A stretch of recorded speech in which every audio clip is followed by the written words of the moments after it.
अस्सलाम वालेकुम। आज दुनिया स्टेट ऑफ हॉर्मस को महज एक कशीदा जुग्राफियाई रास्ते की वजह से जानती है और आलमी तेल की तजारत में सबसे अहम गुजरगाह समझी जाती है, क्योंकि मीडिया में आपको ये इलाका कशीदगी, जंग और सिर्फ गुजरगाह के तौर पर दिखाया जाता है। इस वक्त ये रास्ता ईरान अमेरिका जंग की सबसे अहम वजह बन चुका है। क्या आज से 500 साल पहले भी यहाँ से गुजरने वाले जहाज़ों से टैक्स लिया जाता था? दुनिया की 20% तेल की सप्लाई भी इस रास्ते से गुजरती है। इसके बंद होने की वजह से आज पूरी दुनिया में तेल महंगा हो रहा है। लेकिन आज हम आपको इसके बारे में नहीं बताएंगे, बल्कि हुर्मुज़ हित्ते की वो तस्वीर दिखाएंगे जिसे कभी दुनिया को दिखाया ही नहीं गया। यहाँ के लोगों की जिंदगी कैसी है, कुदरती ऐसे मकामात जिनको देखकर इंसान की अकल दंग रह जाती है। इस इलाके की तारीख को भी जानेंगे और यहाँ किन सल्तनतों ने हुकूमत की है। ये सब कुछ जानेंगे आज की इस वीडियो में। चले अब निकलते हैं स्टेट ऑफ हुर्मुज़ के एक खूबसूरत सफर पर। Strait of Hormuz. President Trump asked the chairman of the Joint Chiefs why they can't just immediately reopen the Strait of Hormuz. It's one of the many countries hoping the U.S. can reopen the nearby Strait of Hormuz. Strait of Hormuz, जिसे उर्दू में आबनाए Hormuz कहते हैं, Hormuz का दारुल हुकूमत मरकजी शहर बंदर अब्बास है और ये ईरान के सूबे हर्मज़गान का सबसे बड़ा शहर है, जिसकी आबादी 8 लाख लोगों पर मुश्तमिल है। यहाँ के लोग बंदरी जुबान बोलते हैं, जो फारसी जुबान की एक किस्म है जिसमें अरबी, अंग्रेजी और बलोची अल्फाज शामिल हैं। इनके रवायती लिबास रंग बिरंगे बुरके और खास किस्म के कपड़े शामिल हैं। इस इलाके में गर्मियों में दर्जा हरारत 49 डिग्री तक चला जाता है, जबकि सर्दियों में 5 डिग्री होता है। हवा में नमी की मिकदार भी बहुत ज्यादा होती है। इस जगह आपको हिंदू मंदिर भी नजर आएंगे। इसकी वजह यह है कि हिंदुस्तान से आने वाले ताजर भी यहाँ आया करते थे। बंदर अब्बास में गला दरी हमाम फने तामीर का शाहकार है। टूरिस्ट इस हमाम को देखने बहुत ज्यादा आते हैं। आज इसके अंदर छोटी छोटी सकाफती चीजों को बेचने की दुकानें बनाई गई हैं। बंदर अब्बास की मछली मंडी भी बहुत ज्यादा फेमस है। इसे बड़े पैमाने पर बनाया गया है। यहाँ के लोगों का सबसे अहम कारोबार भी मछली पकड़ना है। बंदर अब्बास ईरान का गुंजान आबाद शहर है। शहर में हर तरह की सहूलियात मौजूद हैं। यहाँ तक कि इंटरनेशनल एयरपोर्ट भी बनाया गया है, जहाँ आप आसानी से जा सकते हैं। पूरे शहर में आपको छोटे छोटे बाजार बड़ी तादाद में नजर आएंगे। यहाँ के लोग बहुत सादा जिंदगी गुजारते हैं। शाम के वक्त लोग समुद्र का खूबसूरत नज़ारा लेने के लिए साहिल पर आ जाते हैं। बंदर अब्बास के करीब ही बहुत से आइलैंड मौजूद हैं, जिन पर जाने के लिए लोग कश्ती का इस्तेमाल करते हैं। बंदर अब्बास के सबसे करीब आइलैंड किशम आइलैंड है। ये आइलैंड कुदरती खूबसूरती और आज़ाद तजारती जोन का मरकज है। ये खलीज फारस का सबसे बड़ा जजीरा है। इसका कुल रकबा 1491 मुरबा किलोमीटर है। ये आइलैंड कुदरती खूबसूरती से भी माला माल है। इस जजीरे पर पुर्तगाल ने अपना किला भी बनाया था और इस किले को समुद्र के किनारे बनाया गया था ताकि तजारत पर नजर रखी जा सके। इस जजीरे पर पहाड़ों की बनावट भी बहुत अलग किस्म की है, जिसे देखने के लिए टूरिस्ट आते हैं। यहाँ नुकीली पहाड़ियाँ और पत्थर बहुत ज्यादा हैं। ये हवा और पानी की वजह से बने हैं। यहाँ ऐसा लगता है जैसे आप चांद या मरीख पर हैं। इसे स्टार वैली कहा जाता है। इसके करीब ही एक शिप कैफे भी बनाया गया है। ये जगह जहाज़ों का कब्रिस्तान है, लेकिन जहाँ एक जहाज़ को कैफे में तब्दील कर दिया गया है। यह है चाहको वैली। पानी के कटाव की वजह से ये ऐसी बन चुकी है। यहाँ के लोकल लोग इस जगह बारिश के पानी को इकट्ठा करते थे। दोस्तों, हुर्मुज़ का सबसे खूबसूरत जंगल हरा मैंग्रोव जंगल है, जिसका ऊपर से नज़ारा बहुत दिलकश लगता है। ये दुनिया के अनोखे जंगलों में आता है। इस जंगल में घूमते हुए ऐसा लगेगा जैसे आप अमेज़न के जंगल में घूम रहे हैं। इस रेतीली जमीन पर आपको हर जगह सब्जा नजर आएगा। इस आइलैंड का सबसे खूबसूरत गांव लाफ्ट विलेज है। ये मछली पकड़ने वाला गांव अपनी सकाफत की वजह से पूरी दुनिया में फेमस है। दोस्तों, आपको सुनकर हैरानी होगी, इस गांव में एयर कंडीशनर सिस्टम उस वक्त भी मौजूद था जब दुनिया में बिजली नाम की चीज भी नहीं थी। यहाँ आपको बने हुए घर मिट्टी के नजर आएंगे और इनके ऊपर एक चिमनी रखी जाती है। जब गर्म हवा इन चिमनियों से टकराती है तो नीचे ठंडी होकर पूरे घर में फैल जाती है। इस जगह का सनसेट देखने से ताल्लुक रखता है। जैसे ही सूरज डूबता है, यहाँ मिट्टी से बने हुए घर लाल रंग के नजर आते हैं। दोस्तों, यहाँ के लोग सफेद लिबास पहनते हैं, जबकि औरतें आपको रंग बिरंगी लिबास में नजर आएंगी। ओमानी औरतों की तरह यहाँ की औरतें भी चेहरे पर खास किस्म का नकाब पहनती हैं। ये सब इनकी सकाफत का हिस्सा है। हुर्मुज़ की औरतें ज्यादातर बापर्दा होती हैं, स्कार्फ का इस्तेमाल भी करती हैं। बहुत सी औरतें अबाए में रहती हैं। इस हित्ते में फहाशी ना होने के बराबर है।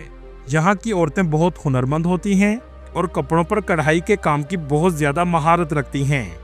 हर्मस के करीब लगने वाले समुद्र के नीचे बहुत खूबसूरत कोरल रीफ भी मौजूद हैं। इनको देखने के लिए लोग यहाँ स्कूबा डाइविंग भी करते हैं। इन जजीरों का लैंडस्केप इतना खूबसूरत है, शायद किसी भी अरब मुल्क के पास ऐसा लैंडस्केप नहीं।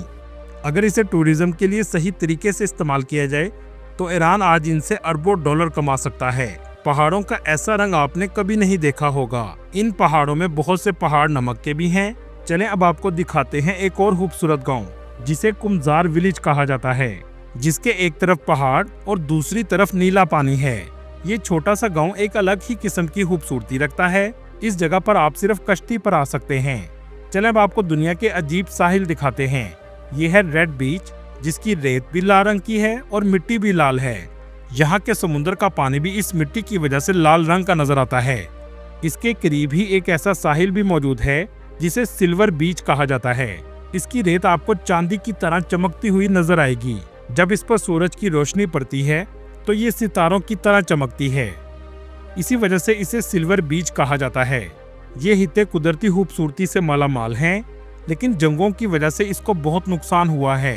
आज ईरान इस आबी गुजरगाह से टैक्स वसूल करना चाहता है, क्योंकि जंग की वजह से मुल्क का इंफ्रास्ट्रक्चर तबाह हुआ है और इस आबी गुजरगाह से आने वाले टैक्स की मदद से मुल्क के इंफ्रास्ट्रक्चर को ठीक किया जा सके। दोस्तों, इस जगह से टैक्स वसूल करने का मामला आज का नहीं बल्कि 500 साल पहले से चल रहा है। चले अब जानते हैं स्टेट ऑफ हर्मस की 500 साल पहले की तारीख। तारीखी तौर पर फारसी सल्तनत ने दुनिया के बहुत बड़े हिस्से पर हुकूमत की है। एक वसी तर ताकत जो बहिरे कैप्सन से दरिया सिंध तक फैली हुई थी, जहां 60 से भी ज्यादा कौमें एक साथ रहती थीं। लेकिन दोस्तों, सल्तनत जितनी मर्जी बड़ी हो, एक दिन जरूर गिर जाती है।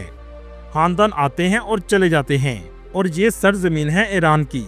आज इस तमाम तारीखी तूफान का बोझ एक ऐसे आबनाए पर इकट्ठा हो जाता है जो सिर्फ 21 मील चौड़ा है और दुनिया का 20% तेल यहाँ से गुजरता है। लेकिन ये हर्मस तेल की दरियाफ्त से भी 500 साल पहले हित्ते में मौजूद था। 1507 में अमेरिका के दरियाफ्त हुए सिर्फ 15 साल गुजरे थे। कोई नहीं जानता था कि अमेरिका कैसा मुल्क है। अमेरिका को दरियाफ्त करने वाला कोलंबस था, जिसको आखिरी दम तक यकीन था कि मैं एशिया में पहुंच चुका हूं, क्योंकि कोलंबस को मसाले लेने के लिए एशिया भेजा गया था। लेकिन वो अमेरिका की सरजमीन पर पहुंच गया, जिसके बाद अमेरिका दरियाफ्त हुआ। और इन मसालों में सबसे अहम थे काली मिर्च, लौंग और दालचीनी। आज ये मसाले हर किचन में आम हैं, लेकिन 1507 में ये कीमती दांतों के बराबर थे। इन मसालों पर जंगें भी लड़ी गईं। कोलंबस तो एशिया ना पहुंच सका, लेकिन पुर्तगाल उस वक्त 10 लाख आबादी वाला छोटा सा मगरिब के किनारे पर मुल्क था। पुर्तगाल का ख्वाब था कि मशरिक वुस्ता की दौलत तक पहुंचा जाए। खास तौर पर मसालों की तिजारत पर कब्जा करना चाहता था। हिंदुस्तान से मसाले यूरोप तक तवील समुद्री रास्ते से गुजरते थे, जिसके बीचों बीच खलीज फारस में एक बहुत तंग आबनाए था। इस आबनाए के वस्त में एक अजीब सा जजीरा था जिसका नाम था हर्मस। ये जजीरा आम जजीरों जैसा नहीं था। ये सिर्फ आतिश फिशा मिट्टी से बना था। ऐसा लगता था जैसे जमीन पर आग उबल रही हो। दर्जा हरारत 45 डिग्री सेल्सियस तक था। लेकिन इस बंजर जजीरे की एक ही खास बात थी, इसके पास से गुजरे बगैर कोई भी जहाज बहीरे अरब से खलीज फारस में दाखिल नहीं हो सकता था। ये एक कुदरती चौकी थी, या इसे आप कुदरती दरवाजा भी कह सकते हैं। और इस दरवाजे पर टैक्स वसूल करने वाले बैठे थे, जिनमें अरब, फारसी और वेंशियन ताजर हर गुजरने वाले जहाज से टैक्स वसूल करते थे। इस टैक्स की वजह से पूरे मशरिक वुस्ता की सल्तनतों ने परवान चढ़ी, जबकि यूरोप के लोग महंगे दामों मसाले खरीदते थे। 1507 में पुर्तगाल का बादशाह अफोंसो था, जिसने इस पर कब्जा करने का फैसला किया। इसने नक्शा खोला और अपनी फौज को कहा कि मैं इन 3 जगहों पर कब्जा करना चाहता हूँ। हिंदुस्तान के मगरबी साहिल गोवा पर, जुनूब मशरिकी एशिया में मलाका पर और खलीज फारस में आबनाए हुर्मस पर। 1507 में पुर्तगाल का बादशाह खलीज फारस पहुंचा, सिर्फ लकड़ी का जहाज, कांसी की तोपें और हिम्मत के साथ। जब इसने हर्मस को देखा तो इसको यकीन ही नहीं आ रहा था। इसने अपने सिपाहियों से इस जगह किला बनाने का हुक्म दिया। पानी के लिए गहरे हौज बनाए गए ताकि बारिश का पानी जमा किया जा सके। और ये ऐसी जगह थी जहां रहना बहुत मुश्किल था, लेकिन आबनाए हुर्मस पर कब्जे की खातिर इसने सब किया। इस किले की तामीर के बाद 115 साल तक पुर्तगालियों ने खलीज फारस से आने वाले मसाले पर टैक्स लिया, फारस के कीमती कालीनों पर भी टैक्स लिया और अरब घोड़े और चीन के रेशम पर भी टैक्स वसूल किया। ये दुनिया की सबसे अमीर तजारती चौकी थी। दोस्तों, पुर्तगाली कैथोलिक ईसाई थे 1622 में फारस के मुसलमानों और बरतानिया के प्रोटेस्टेंट ईसाई इकट्ठे हो गए। दोनों ने मिलकर पुर्तगाल को शिकस्त दी। तमाम पुर्तगाली जहाज उड़ा दिए। मतलब इस रास्ते ने दुनिया के कई ममालिक को अमीर किया है। आज ईरान में इंफ्रास्ट्रक्चर की तबाही हो चुकी है। ईरान आबनाए हुर्मुज़ पर टैक्स लगाकर हासिल होने वाले पैसे से मुल्क का इंफ्रास्ट्रक्चर बेहतर बनाना चाहता है, जिसकी वजह से ये आबनाए तनाज़ात और जंगों की वजह बन चुका है। मेरी अल्लाह रब्बुल इज़्ज़त से दुआ है कि दुनिया में अमन आ जाए, आमीन। दोस्तों, ये थी आज की हमारी इन्फॉर्मेटिव और दिलचस्प वीडियो। आपको वीडियो कैसी लगी कमेंट में जरूर बताइएगा, और नए आने वाले दोस्तों से गुजारिश है हमारे चैनल को सब्सक्राइब और लाइक जरूर कीजिएगा। अगली वीडियो तक अल्लाह हाफिज।